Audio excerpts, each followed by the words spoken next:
Welcome to the Mobile Workforce Podcast, where we sit down and have real conversations with business leaders that have been where you are. During these interviews, we'll dive into what it takes to improve systems and champion processes that maximize performance. Each week, our trailblazing guests share their experiences and understanding of the workforce to help inspire change, challenge our thinking, and share what it takes to successfully travel the road to profitability.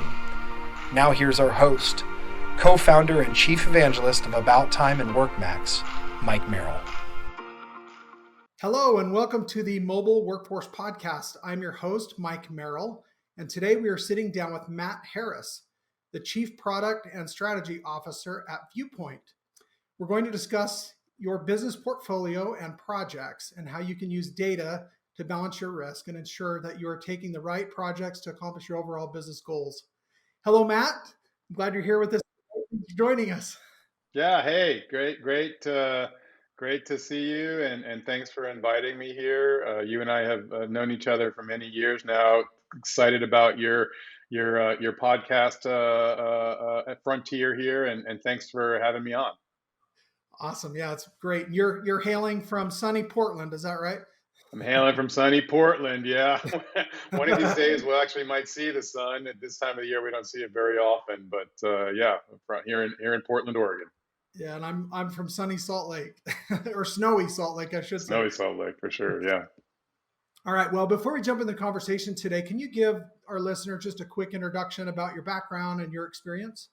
Yeah, for sure. I'm, as you mentioned, I'm the head of product and strategy and business development here at Viewpoint, and I'm responsible in general for the businesses of our products, our growth, our investments, and ensuring that we're having expansion, not just of the financial expansion of the business, but making sure we have usage and adoption of our products to the full extent possible as well.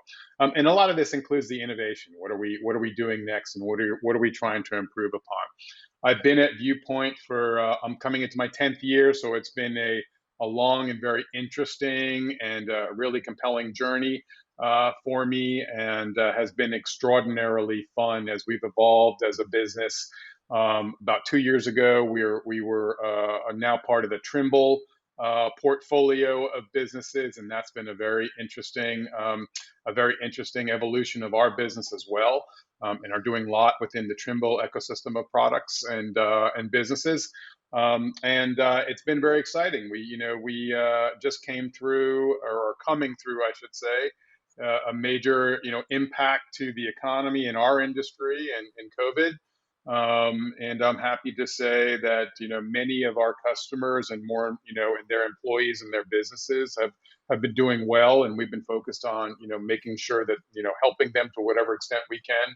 Our business is doing well as well, and so we're looking forward to getting out of this as quickly as possible here, and continuing on the journey that we're all on. Yeah, it's a great background. And as you mentioned, business really does seem to be booming in most places. Construction's doing very well generally, despite the challenges of our time. But with that thought in mind, it's almost an interesting challenge to have. It's a good problem to have, but I think a lot of businesses are having a challenge deciding which projects to actually take on because they've got so much backlog. They're actually being able to be a lot more picky. So what would you advise companies to be looking at when they're deciding which particular projects to pursue in this economy? I think the first step, and even before you can get to that question, is businesses should be finding ways to really collect a lot of information, as much information as they accurately can about their projects and about the work that they're doing. And clearly, businesses are always, contractors are always looking at, they estimate jobs, they bid jobs, and they obviously make progress on jobs. The ability, though, to accurately aggregate and pull in information about jobs on a regular basis, on a daily basis, on a 4-hour basis around how much labor is being consumed on a job. how productive the equipment is for those projects, how the material is being consumed. The ability to do that and collect that information in real time and near real time, and compare that, to your original bids, to your budgets, to your forecasts, is really the step one in being able to predict the future and use data to your advantage, to understand the risk in your overall project portfolio. And this is where, and things that very well and things that we know very well, very straightforward mobile applications that the four people are using on the job site, that the superintendents and project managers are doing on the job site, that are looking at how much time crews are spending on various aspects of the job, how productive the equipment is, how much material is being delivered to the job site and is being used in the project that day, comparing that back to your budget and really having a good understanding of how your actual costs are changing relative to your budgeted plans. That is extraordinarily powerful information, not only to tell people, are you ahead of plan? Are you at plan? Are you behind plan today? But it turns out you can use a lot of that information to start to predict the future as well. And I'll get into a little bit more of that prediction in a little bit later on. But I think really step one is use some of the mobile applications that are available in the market today, and make sure that not only that your people are using them to collect the information, but then you're connecting that information back to your bids, back to your estimates and budgets. And so you can really compare what you're actually doing compared to what you thought you would be doing. Yeah, very sound advice. And there's a lot there to unpack, which is great. That's what we want to talk about today. So, something you mentioned caught my ear, so to speak. You mentioned the 4 hour mark or a half day. Where did that come from? And is that something new? Are companies aware of that? Or what are your thoughts on the tracking by the half day, at least, it sounds like? Well, there's nowadays, because the data collection can really be very automated. You can really get very refined inputs on how resources are being consumed and deployed on projects. Resources meaning labor, equipment, materials. And many companies that we speak with, they have morning win-loss reports, for example. They want to see, how the projects did yesterday, and so where they have to catch up, where they're ahead. Some companies call these scorecards, right? And how they did in the week to date, or yesterday's progress, or the overall project to date. Now that data can start to be aggregated, really regularly, you can start to really partition that, into day parts, right? Into the morning day part or the afternoon day part, or overtime and evening as well. And you can really literally see how different crews or different components of the job are progressing more regularly. And so it's, mobile applications tied into your cost model. You can really get more refined reporting on kind of what's happening. Is the morning more productive than the afternoon, than the evenings? You can start to see that information. And that's the information that's available to us today.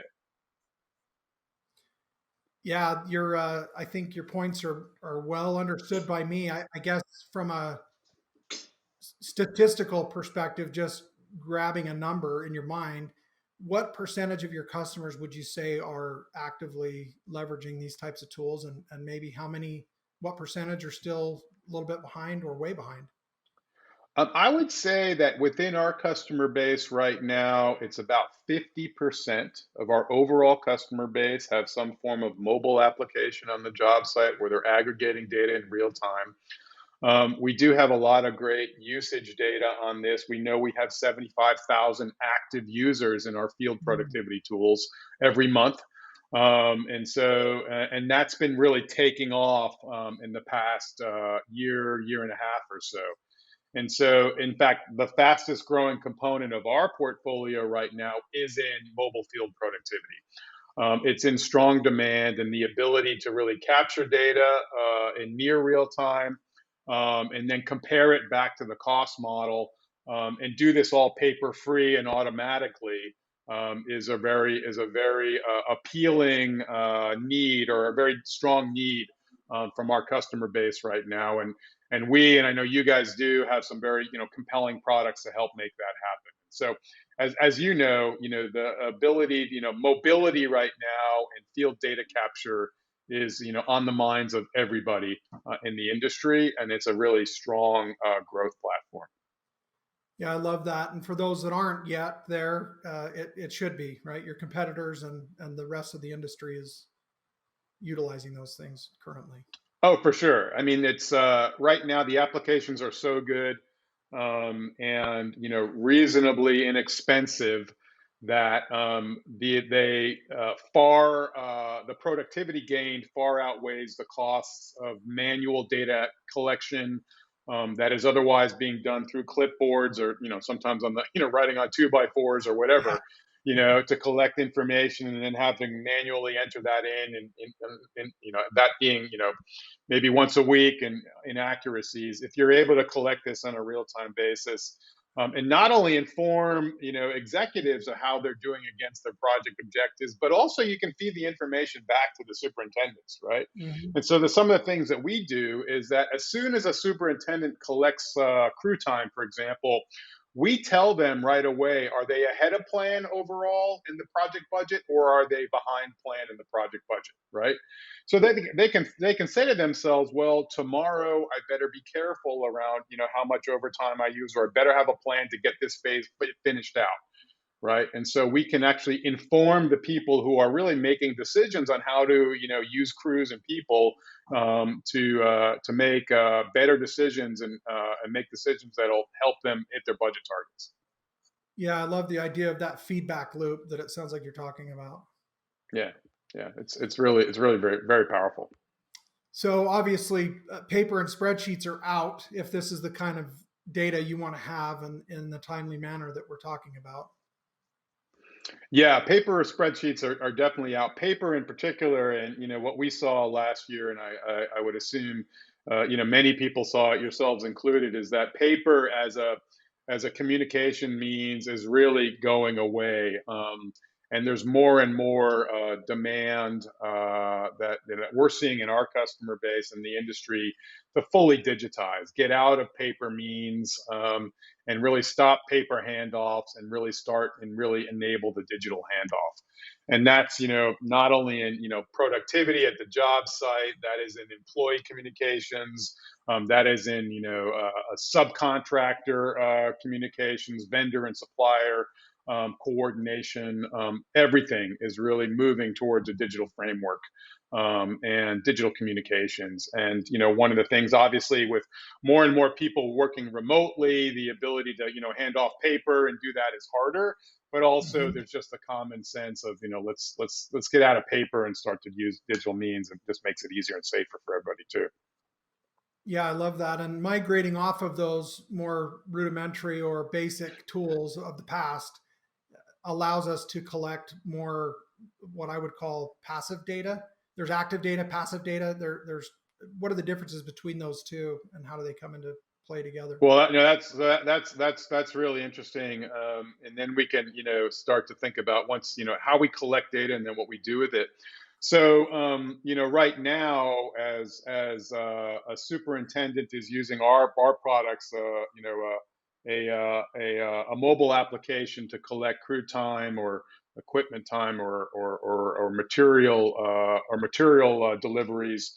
There's actually a person who's doing something there, and they're using a mobile app, for example, and they're providing information to that mobile app, which is way better than doing it in through paper or other means. And that is more of a an active process. Somebody's actually putting entering data into that application, which is then feeding the model. When you think about it, we can start to do things in a job site that will instrument the job site, and that will actually passively collect information on the job site without anybody having to do anything. So, for example, we can capture using IoT, Internet of Things, right? We can capture information on equipment that tells us, where the equipment is, and if it's in the, if it's in the job site, we know that it's, being consumed by that job, without anybody having to do anything. And we can also capture information to see if the equipment's running or not, if it's being operated or not, right? And from that information, we aggregate that and create and then get an understanding of the equipment, its use on a job, and how productive it being on that job. And in this case, an equipment manager or superintendent didn't do anything, right? It's just automatically happening, throughout the job. There are other things that we can do, just to see in terms of, people and labor, when they're on the job site through automatic clock in and clock outs methods, and where they're working on a job site. We can start to look at things like that. We can understand, through imaging or through other, job site cameras or even drones. We can start to see where the material is on the job sites. Is the material stockpiles growing or shrinking? And all of that data is captured automatically and then fed into the model without anybody having to do any interfaces on a mobile application at all. That is in its very beginnings right now. Certainly, equipment is further along than some of the other things, and we're doing it in some ways with material as well, particularly with civil materials like aggregates and other types of things, where we're using drones and imagery to actually look at the stockpiles and the inventory levels on sites for some of the more civil materials. But that's very early on, but it's really an interesting opportunity for us all.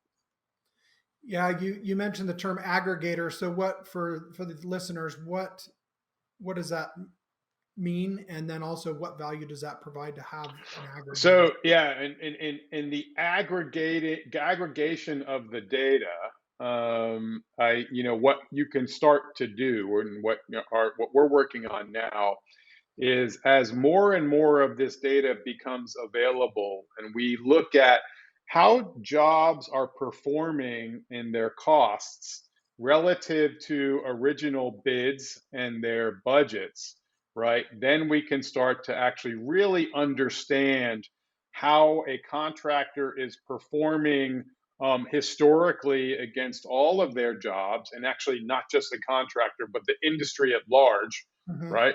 And we can now build some models that tell us, how we think the contractor will do when they bid future jobs, right? And this is where things get really interesting. So as we understand across, thousands, hundreds of thousands, and millions of projects, right?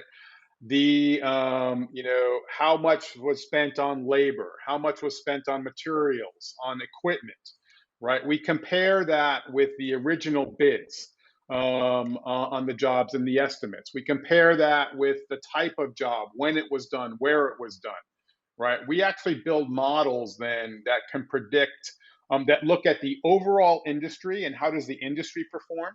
We build models that look at how does this, one particular contractor perform relative to the industry.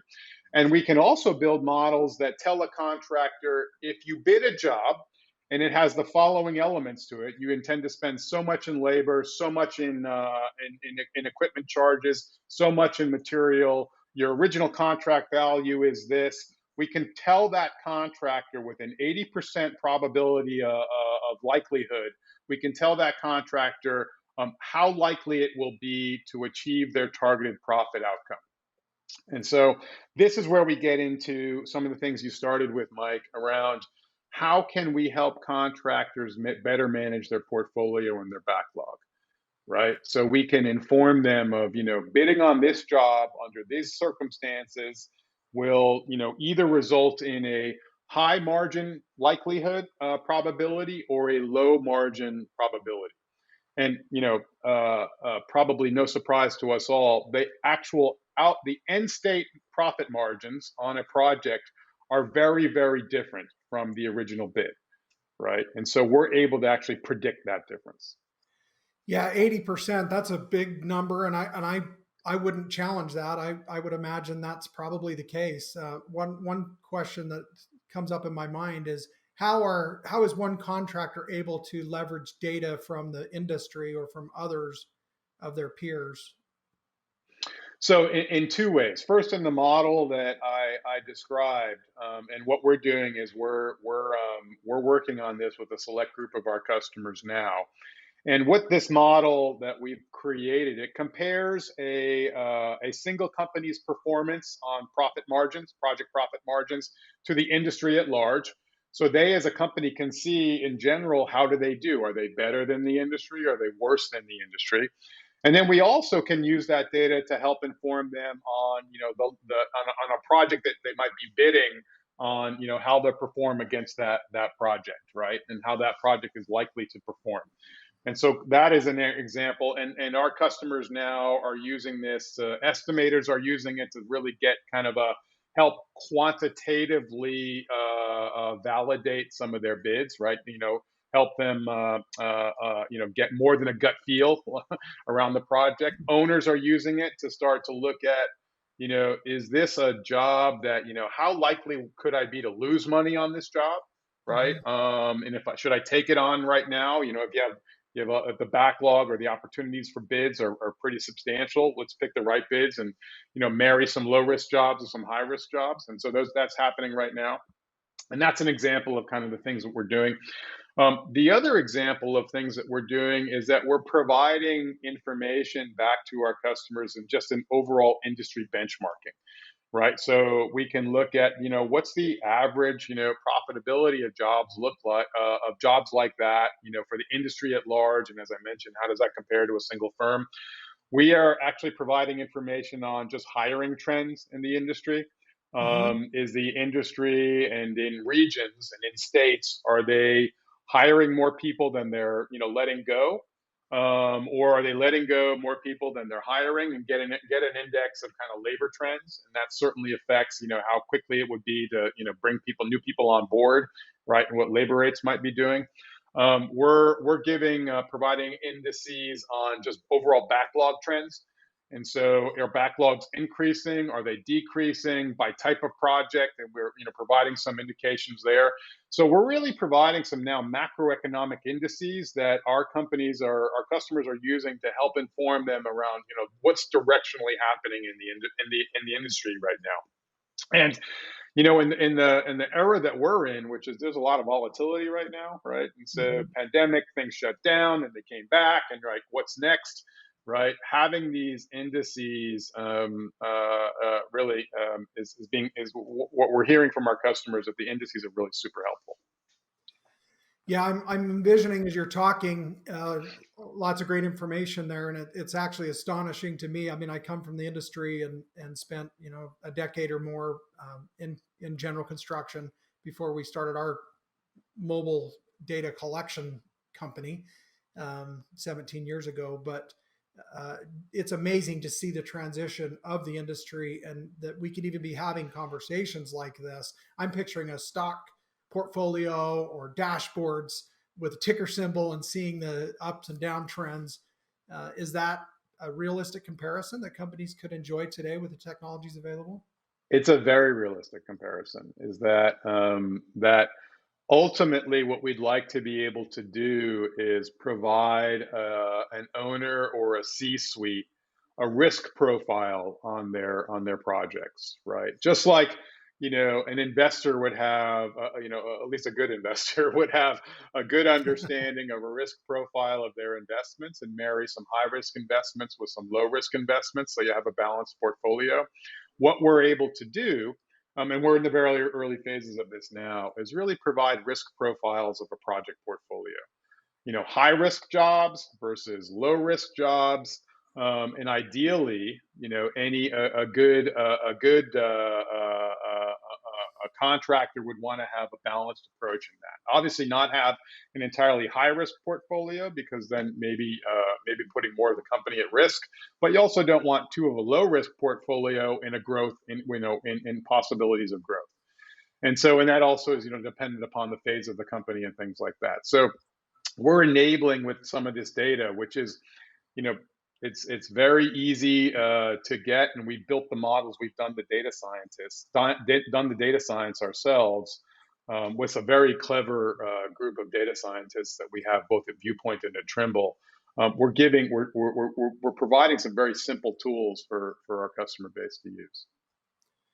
Wow, truly incredible. And you mentioned this is a newer evolution of where things are at. So it sounds like moving forward into the next 3, 5, 10 years, decade plus, companies are going to be able to compare this historical data and trending and really make more predictive long-term decisions, not just which job do I take next, but where do we point the direction of the company as we continue to grow? Oh yeah, the application of data science, I think, in our industry right now is only just beginning. I mentioned this, being able to predict profit margins for future jobs, looking at the industry overall and macro industry trends. We're also looking at, on individual projects, the change in costs on those projects, the change of costs in last month and the month before really tell us, how costs are going to change next month, right? Mm, And so we're building models that really help project managers look at, based upon how much I spent this month and the month before, how's that going to influence what I would expect to spend next month, right? So they give them warnings of a profit fade event before it happens. There's other really simple applications as well, very straightforward. We can use artificial intelligence now to just automatically scan invoices, pick up all the mm, relevant information in those invoices, and then populate invoice records inside of our software for payment and approval processes. And now a lot of that is done, manually through mhm. keying. And so we can not only, provide systems that are much more accurate than keyed entry, but also, 3, 4, 5 times more faster as well, just through the application of some of the new AI techniques and methodologies. Yeah, I often cite the statistic that 7% of everything typed is a typo of one sort or another, and there's no spell check on calculators. So when somebody fat fingers a number or adds an extra zero, there's a lot larger consequences than Yeah, it than turns we agree out with. you're exactly right. It's actually more than that. What we see is about 1/3 of manually entered data Hmm, is inaccurate. interesting. And so we're measuring it, and some of the machine AI techniques that we are using now have 93% accuracy, and that's Hmm, getting better. Now, 93%, some people will say that doesn't sound that awesome, right? yeah, But when you compare it to, people are, manual entry right now is only accurate maybe, 2/3 of the time, 63% of the time. That's a big jump. And so that's kind of what we're trying to enable. yeah, and that's probably if someone's having a good day. If they're having a bad day, it might be a third as accurate, right? Right. And so, yeah. And so I imagine there's it mixes out, but yeah. Data doesn't have any emotion. So Yeah. Yeah, and yeah, so that and doing things like this not only makes it more productive that we can now start enable our customers to, instead of entering data, look at it, right, right. understand it, right, do things with it, right, and we're trying to really help them get better use out of the data, right? Acquiring the data it should be, very straightforward, and that's what we're trying to do, and enable tools like that. And then helping them use and consume the data is kind of the next way. Yeah, I always say with proper mobile tools in place, you can now manage data, not drama, so to speak. So, Yeah, well said. so what? I mean, I could tell obviously mobility is probably the newest key innovation in this whole recipe. How critical is having a solid, sound mobile strategy for construction businesses today? I think mobility is a foundational step in just getting Mm, job site understanding of what's happening. And otherwise said, I don't see how you do this without a mhm. strong mobility platform and environment. And enabling your field leadership, superintendents, for people, project managers, whomever, right? Equipment managers, operators, even field service technicians as well, with a platform that's going to, not only inform them what needs to be done in the days today, but also help them collect information on what's happened and relay back to them how they performed that day or that half day relative to the budget model or relative to their, the forecast is absolutely critical. And the difference makers are the companies who are doing that, and giving their teams, giving their people on the ground, making it happen, the ability to be informed, not only acquire the data, but actually be informed about how they're doing on a regular basis is instrumental, right? And it's almost like, when if you're not doing that, it's like you're almost doing the project with a blindfold on, right? And Yeah. then we've seen it. They get the monthly reports, right? And that it's like, whoa, what happened? Right? It's that we're way off, right? What went wrong? And then they scramble and try to get into the reports and see what happened, but they're already a month behind, right? And on a 10-month job, it's that's it's hard to catch up, right? And so the difference between getting information for the right people at the right time for the right decisions and not doing that is really, it's almost like you can't imagine how to run a project if you're not doing it that way. Yeah, I love it. And I know uh, you mentioned earlier, it sounds like you've been at Viewpoint, now Trimble, for about 10 years now. Is that right? A decade? Coming into my decade, yeah. Well, congratulations for that. That's awesome. So, Yeah. what I recall from your background, this industry was new to you at that time. So, is that right? Construction industry? It definitely is right. I came out of the world where I was with a technology company. I've been in software for a good part of my career, but I came out of the world doing something very, very different in the life scientific industry. And but working in construction and construction technology has just been awesome. Making an impact has really been fun.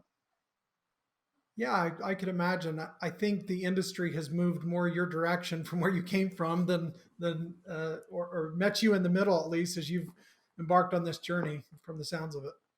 Oh yeah, it's just fun. I think we're in a unique role. You and we can. I think we have a unique opportunity to really make an impact. What we do matters, and when we do it well, we hear it, we understand it. When we don't do it well, we also hear it and understand it. And that's the nature of our industry. And it's I'm very proud to be part of such an industry, and we're earnest in our wanting to make an impact, and not obviously help our business, but more importantly do things important for an industry that we think could use our help. And that's we pay a lot of attention to making a difference. And when we do our job well, hundreds and hundreds of thousands of people get paid, um, and um, and uh, and bring home, put food on the table for their families. And we take that responsibility extremely seriously. And the role that we play, just foundationally, is very, very important to us. And I'm very, I think we're lucky to have that responsibility, and we know we have to earn it every day.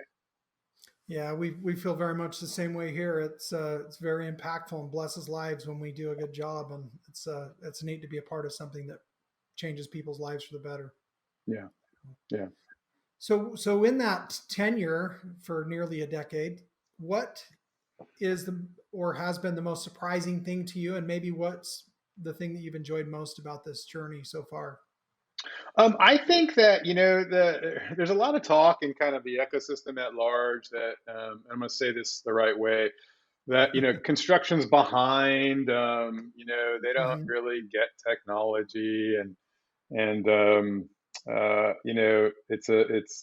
it's backwards, and from a technical adoption perspective. And what's been, you know, surprising and interesting to me is it's not behind per se. It's an industry that's really based upon, proof, very tangible needs. And to the extent that, we as technology providers or anybody can solve real problems for our Mhm. industry, for our customers today, there's a demand, there's a need for that. People just don't want to, be working in a blue sky environment so much, and making bets on stuff that may or may not happen, right? And so I like the practicality of the industry, and just the need to solve real problems. If we solve real problems, people will use our products and our software. So that's been kind of one really, really interesting component of it all. I think this whole what is perhaps an overused term around digital transformation, Mhm. that's live. I mean, that's happening. We've been talking about it to some extent. The adoption of cloud browser and mobile technologies to connect job sites in the field with back office and costs and the overall project environment. That's really happening in a big way very now. It's exciting to see that. And we call this next wave of the data transformation as kind of the next thing that's happening. And so I appreciate working in the industry, and then really getting very, very clear on the value that we can create, solving real problems with our products now, and then the potential to solve a whole new set of real problems with our products with data in the future. And I think it's been just a fun industry to work with. Yeah, very exciting. So, in this journey, is there one business process that you feel like you've really worked on or focused on to master that's had a larger impact than other things? There's been a variety, I'd say. One of the things that we're very, very focused on now is a kind of new sense of it's kind of coming up in the software industry. It's called product-led growth. And it's really create making it very easy, not only for customers or buyers to acquire the software, which we try to do in some techniques that we have here at Viewpoint, but now we're looking at it more so at the individual user level, right? How can we make users come into our software as simple as possible, right? So that Mhm. customers are getting value out of it, out of our software, with their users right away. How can we make sure that not only is the software easy to use, but there's real, training is very easy and simple to follow from within the software itself, that the software becomes almost self-implementing, if you will, and that we can point people, if they're trying to solve problems, we can point people to different parts of our software that will help them solve that problem and actually give them a roadmap of different parts of our product of our software to use. What we're trying to do is here create a very simple user experience, and so think of it more than just like a customer, Joe's civil contracting, and now think about as the project managers at Joe's civil contracting, the superintendent, the HR director, the payroll clerks, right? How do we make it very simple and easy for them to adopt more of our software? What we see is that the more people, and for the way our software is used for the most part, as people adopt it, it doesn't cost our customers more, but we want our customers to get full value out of all the things that they could be using within our suite, and that's a big part of what we're focused on. Yeah, it sounds like individual ownership by role, regardless of what position they're Yeah, in. individual, making sure that individual users their needs are being met, and really understanding, if we're doing that or not. And some of the things that we're doing in our products right now tell us, right? Where are things being adopted very quickly? Where are they Mhm. not, right? And how can we make it, how can we make it better for users? Love it. So what is Matt Harris's superpower, if you have one? What are you really good at personally? I think what I'm a super curious person, right? I call myself a knowledge junkie. And the reason why I think I've been at Viewpoint for 10 years is that I think there's always new frontiers to learn. And I'm really interested in learning new things, the construction industry, how we can digitize the industry, how the data applications in the industry, how we can really be led in a product-led growth framework where users are adopting our software as much as possible. And there's so many opportunities to learn the evolution of the industry overall. I think that is my strength. I get super excited when I'm learning, and our industry has lots of learning opportunities for me. Yeah. And to be honest, I think that's one of my greatest strengths. Yeah, I love that. So, is there one thing that you wish you would have known when you started at Viewpoint that you now know very well and would have served you? Maybe someone else can learn from your experience. Oh, that's a great question. Um, I, I would say to any, now when people come into our business, and we bring people in from, software industry at large, right? And obviously a lot Mhm. of people with domain expertise in construction, and then Mhm. other people who are just great software experience in general and great business experience. One of the things that I've learned over time is, and I referred to this previously, is that in our industry for contractors, what we do, we have to make it immediately relevant for what a contractor needs today, right? Mhm. We need to define things in a highly literal way, right? Make it clear, right? If you use this, right, you will, your invoices will be, it will be entered into your system, 5 times faster, right?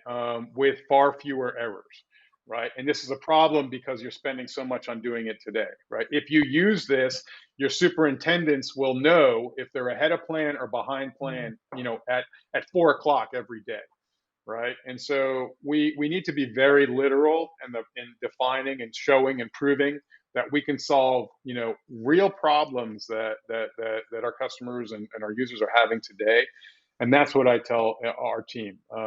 It needs to be, really have clarity on the problems that we're solving, like literal problems that we're solving. When we do that well, we can see our products, not only our sales, but our usage of the products goes through the roof. When we miss the mark on that, people kind of scratch their head and like, oh, I'm not sure what we're supposed to do with this.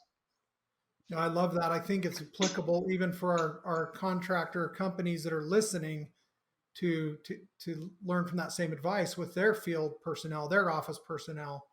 That clarity and simplicity of the messaging, regardless of the task, is critical for clear communication and Yeah, execution. yeah. Love it. So the just one last thing. So if there is one takeaway from today's discussion for the listeners, what would you say to them? If you're not using mobile applications, for your projects right now, I would absolutely positively take advantage of them. They're great products like your company's making, great products like our company's making, other products. They're cost effective right now and easy to use. And so there's and in most cases they are also connected to the back office. And so not only can your job site people, your superintendents and board people be capturing information really easily, but it can be connected into the back office as well, and that will just absolutely positively save time and also enable a company to begin and start to collect information as they think about the next step, which would be the data journey. How do you use that information to help you make better decisions in the future? Fantastic. Great takeaway. Well, thank you, Matt. I very much enjoyed our conversation today. It's fun to catch up and see you again, even if virtually for now, but appreciate you joining us. Likewise, Mike. Great to see you again. Thank you so much for inviting me to this. And yeah, best of luck to you, business, and the family. And I hope to see you again soon. Thanks. Take care. Bye. Thank you to listeners for joining us today on the Mobile Workforce Podcast, sponsored by About Time Technologies and WorkMax. If you enjoyed the conversation that Matt and I had today or learned anything new and helpful, please give us a follow on Instagram at WorkMax _ or on LinkedIn at WorkMax. And please also subscribe to the podcast. We love our 5-star ratings and reviews. When you are able to chime in and give your feedback there, it helps us to bring this valuable information and these insights to other businesses like yourself Our goal is to help you improve your life and your business.